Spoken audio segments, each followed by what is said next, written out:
Good morning, my dear brothers and sisters. Today we celebrate the dedication of the Basilica of St. John Lateran. It is the parish church of the Holy Father, the Bishop of Rome. But the building itself is not the central focus of our celebration today.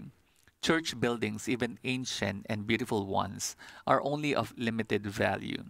We know that God does not need a building to dwell in. He is everywhere.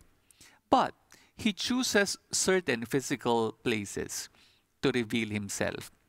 And a church building is a physical connection, a kind of window to heaven where we experience the presence of God.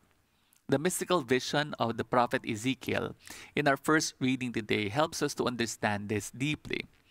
He sees a beautiful image of fresh water flowing out from the temple in Jerusalem and bringing new life and fertility to wherever it flows.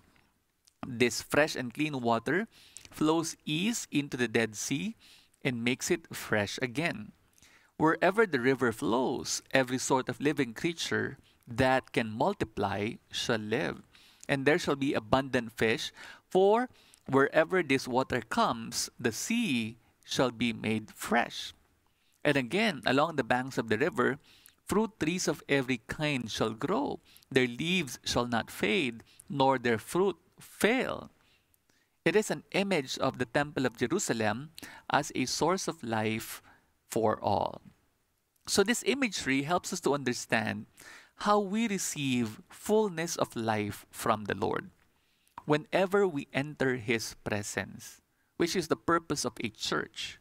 We receive fullness of life. In the second reading, though, St. Paul also uses this image of a temple, not to represent the presence of the Lord, but to identify us. Each of us is a temple of the Lord. Are you not aware, St. Paul says, that you are the temple of God, and the Spirit of God dwells in you? And so since God dwells in us, we are called to reflect His holiness and His presence.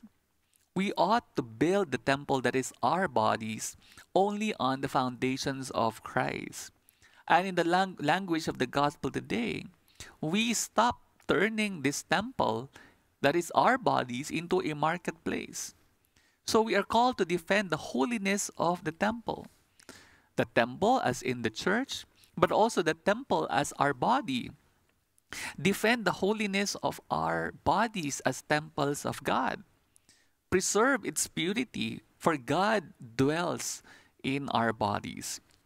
So in celebrating today's feast, we are being called to focus more on the kind of temple that we are, rather than on the building, however important and beautiful it may be.